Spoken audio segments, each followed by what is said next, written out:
paying child support. You taking care of her, you taking care of the kids, you sleeping with her, you her husband then, right? Man, you gonna mess up the nice dinner like this, man? It ain't nothing. I mean, we done. I divorced her. That's what I'm saying. That's all I'm telling you is like, that's nothing. That's nothing. You divorced her, but y'all still won. And you know what I mean. Check, please. Okay, right there, Tanya. Right there. Right there. Right there. Right there. Indeed, right there. That's how the thing go down. That's how the thing go down, That's y'all. how the thing go. Yeah, that's how it go down. And listen, and this is why we wanted to do this little role play, y'all. Y'all gotta understand. You have to be up front.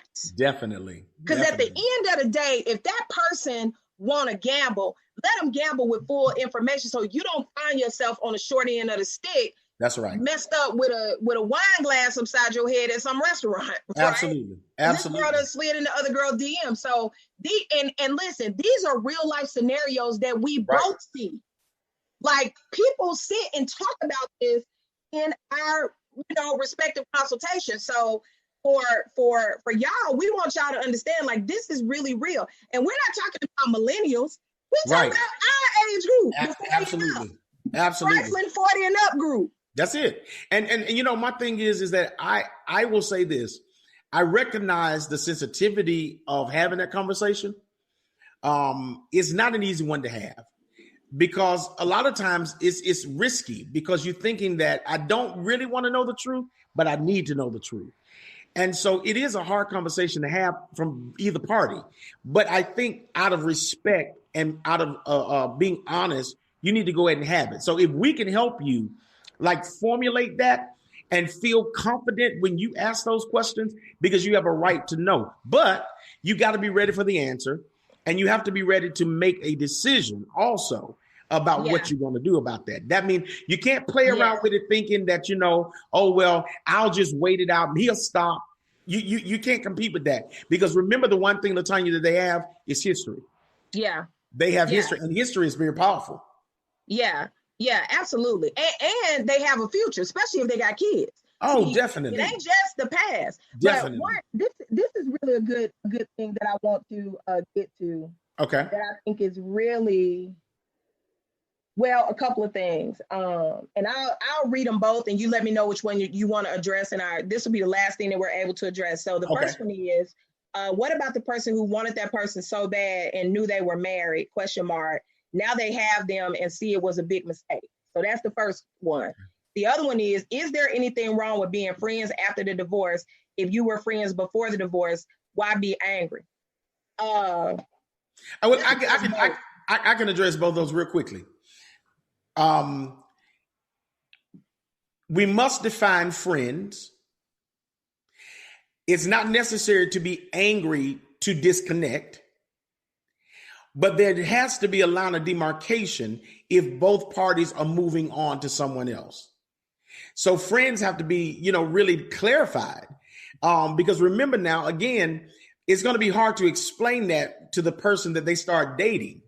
And you have to be honest about how you're going to feel about them dating someone else too. I believe that you can be cordial. And I do believe that there is something that can happen in the area of maintaining being cordial or what have you. But when you talk, some people think friends mean with benefits. That has to be clarified.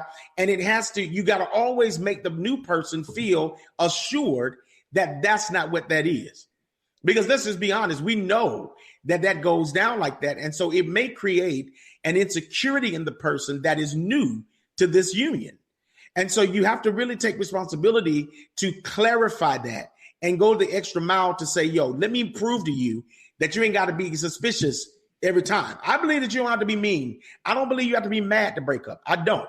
The second thing was, what was the second one? The other one? Oh, when you finally get them and find out you don't want them anymore. Well, listen, hey, that happened every day. That's just an everyday thing. You still, you really don't know anybody for real because when we first meet, we are all on our best behavior. That's just the truth. But it's not until you really start spending time with them that the core value system is exposed. So you may have desired them based upon what they showed you. Because remember, everybody's probably giving a Photoshop image and an edited story. So when you get in there and you start watching the behavior on a day-to-day basis, and you watch their integrity and you watch those things that are core value issues, and they don't match up to your standard, you may figure out, you know what? I'm good. That's really unavoidable. It really is. It's just unavoidable. So you really shouldn't punish yourself over that. You shouldn't feel bad about that or make it bigger than it is, because you never know until you get involved. So don't make a bigger deal of it than it is. And it's okay to have that discovery moment. You know what I mean? That's just it. Yeah. And the other thing too, to address those sort of together, is that you always have to be willing to walk away. And I don't want to make everything seem like about business, but relationships are like negotiations, right? Mm-hmm. Everybody coming because they giving something, but you really coming to get. Yeah. I mean, let's just be real, right? You're coming to get that thing that you need, or the stuff that you don't have, right? But you also asking yourself, does the other party to the contract have the capability to fulfill the terms that I need in the way that I need it done? Absolutely. Right. So and if you think about it in that, you got to just be objective. You've watched them, right? They put their bid in. You know what I'm saying? And they gave you all the numbers. Put that bid in, baby. Good, right? But in the contract world, they take the lowest responsible bidder. Yeah. We don't have to do that in relationships, right? We have to look at is these 15 things that I need and 22 that you got to deal with.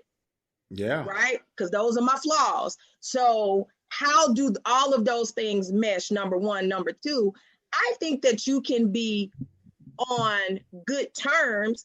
You don't have to be friends. See, to me, a friend is somebody very close to me that I can have intimate conversations with. I'm talking platonically, right? I can share things with you. You can see me cry and I don't have to worry about the picture being on Facebook or the video. Right. I don't have to worry about you being on a video talking about it, right? Yeah. So to me, if I can't trust you in a marital relationship, I'm for damn sure ain't gonna trust you as my friend. Well, how about that? You see what I'm saying? Because to me, I see friend here, marriage here. Yeah. So if I can't trust you here, I can't trust you there neither. Absolutely.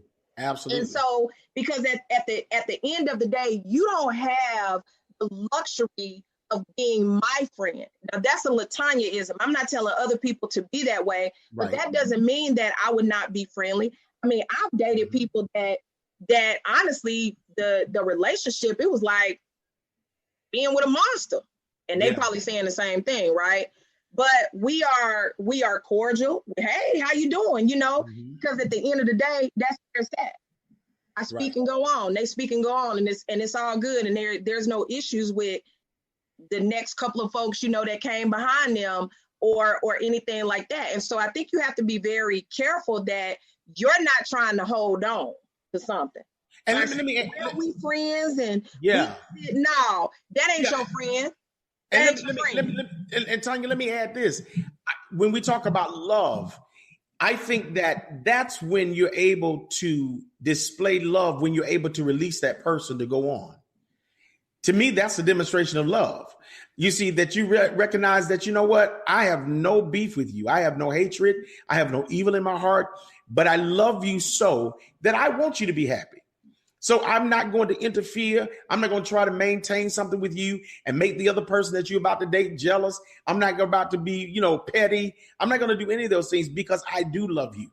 I don't think that a person can say that they love you, and then when you move on and you're with somebody else, they try to destroy that and say that they love you, yet they don't want you. And they're clear they don't want you. That's not love. That's not love. Absolutely. So guys, thank you guys so much for being here with us. You never know how the first night back is going to work. So I do appreciate everybody, or we appreciate everybody for being active, asking your questions, giving us a chance to kind of talk about it. This is our first night back, but we are going to be here every Tuesday at 7 p.m. Central Standard Time. We are going to be going live.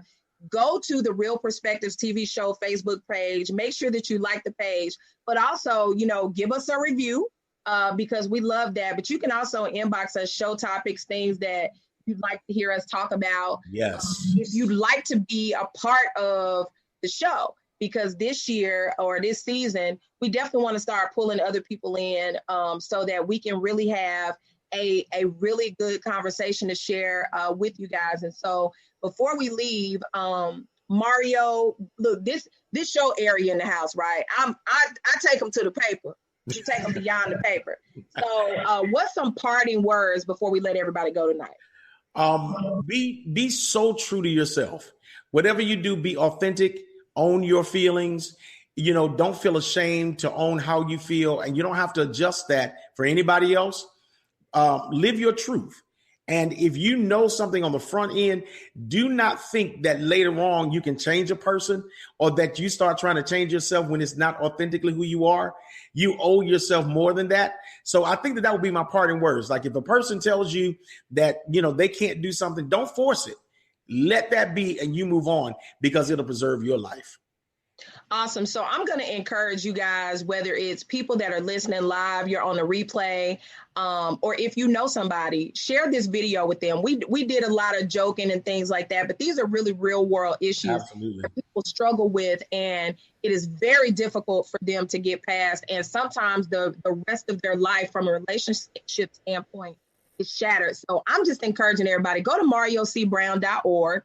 He ain't going to say this because he's too modest, but this is really serious. Go to mariocbrown.org, set you up a free confidential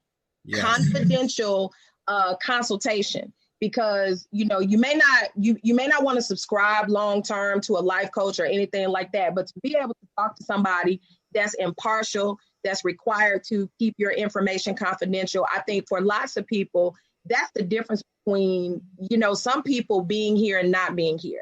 And Absolutely. So we want to make sure that in season 2, as we move forward, that we are giving you guys some practical tools that you can use. We have fun. We talk about relationships, but we want to make sure that you have a steady resource that's available to you to help you with the things that you need. And so until next time, guys. Oh, let me say this one more thing. I'm sorry. Don't forget that you don't have to be in the same city with me. All of my services are virtual, so it doesn't matter where you are. I got clients in Germany, Italy, and listen, we can always get you on the virtual set like we are now, but it's confidential and private. Awesome. So thank you guys so much. Don't forget, go over the Real Perspectives TV show Facebook page. And so until next time, have a good night. Good night.